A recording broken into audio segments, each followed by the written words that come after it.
Sports Office on location, hanging out with former Denver Broncos receiver Ed McCaffrey today.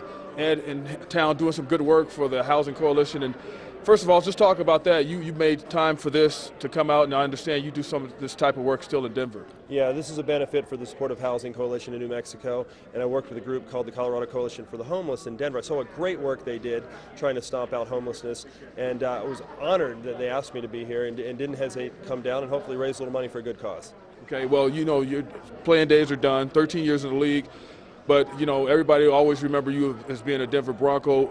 Do you like what you're seeing now with the team? You know, you got, I guess, a young team in some pieces and veterans in other pieces. Do you like what you're seeing with the team? I think the organization is headed in the right direction. I like John Elway as Director of Football Operations. I think they brought the right guy in at the right time to coach this team. John Fox is a big believer in running the football and stopping the run and having a solid defense. He brought some great draft picks in Von Miller and Raheem Moore into the team, made some good acquisitions. And we were a little nervous after week one, but a big win over the Bengals has us thinking that this team's headed in the right direction.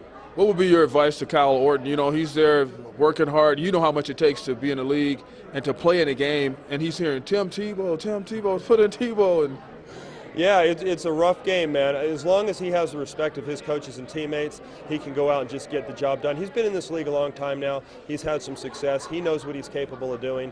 I think he's the right choice for the starting quarterback in Denver, but he's got a guy like Tim Tebow that's doing everything he can to get on the field. Wouldn't be a bad idea to have a Tebow package, maybe let Tim get in every once in a while. But as long as Kyle Orton is a good teammate and leader in that locker room, he'll be fine.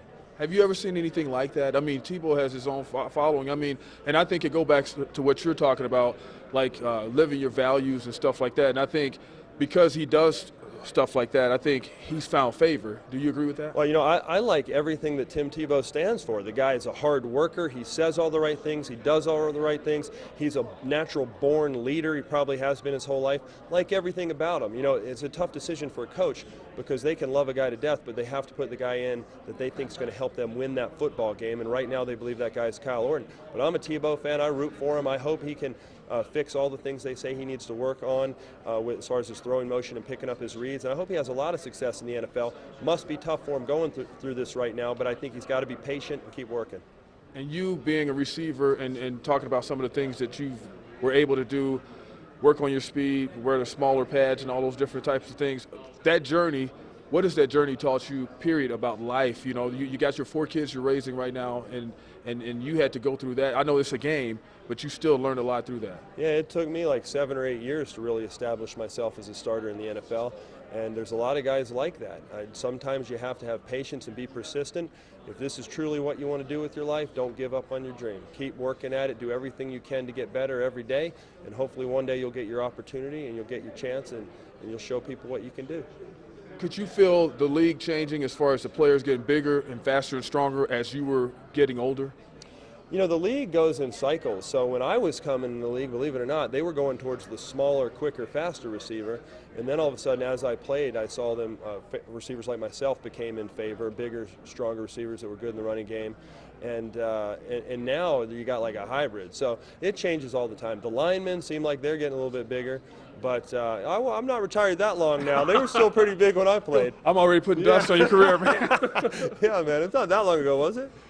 And as far as you being a former Stanford Cardinal and looking at college football, all the shifting that's going on with the conferences, you playing for Stanford, you guys had your rivalries, and college football is changing so much, some of the rivalries are going away because of all the conference shifting and stuff like that. What do you think of all that? I think it's sad that the rivalries are going away. I mean, you got guys who have been playing each other for 100 years that aren't going to be playing against each other, and it's awfully sad.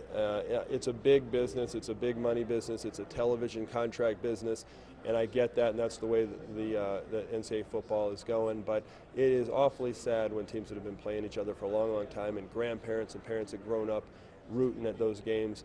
It's just a shame they can't play each other. I hope they can find a way to keep some of the most precious rivalries intact. And it seems like anytime there's money or a love of it, it can ruin things, and I don't know if you agree with this, but I think it's exercising outside of wisdom to just look at profit, and break up some of these rivalries. Some of the fans might say, forget it, I'm not coming to the game, your money's gone anyway. Yeah, and you know, the fan has the right to vote with their dollar, and so that usually they will do what most fans want, and there will probably still be a lot of people paying to go watch those games regardless of what conference they're in.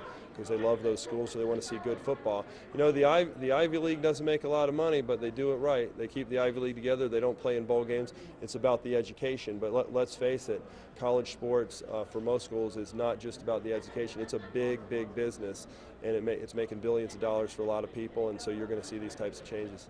Would you? I know you're big on education. Would you support something like a AAA, almost like with baseball, where guys could play if they didn't want to go to school?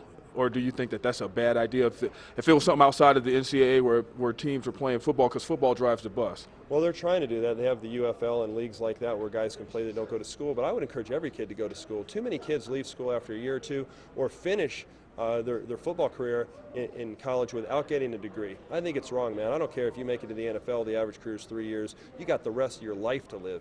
You need your education, you need your degree. So if anything, find ways to incentivize players to stay in school. And you're living that life, you know, you're done with football, making horseradish, man. What's that all about, huh? And mustard, man. Don't leave out the mustard. I'm the mustard king of Castle Rock, Colorado.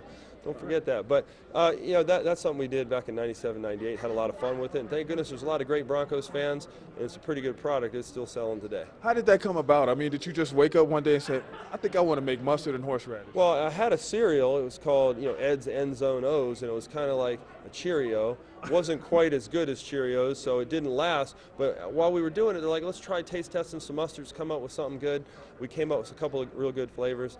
But the cereal went away, and the mustard just has staying power, man. It is still around.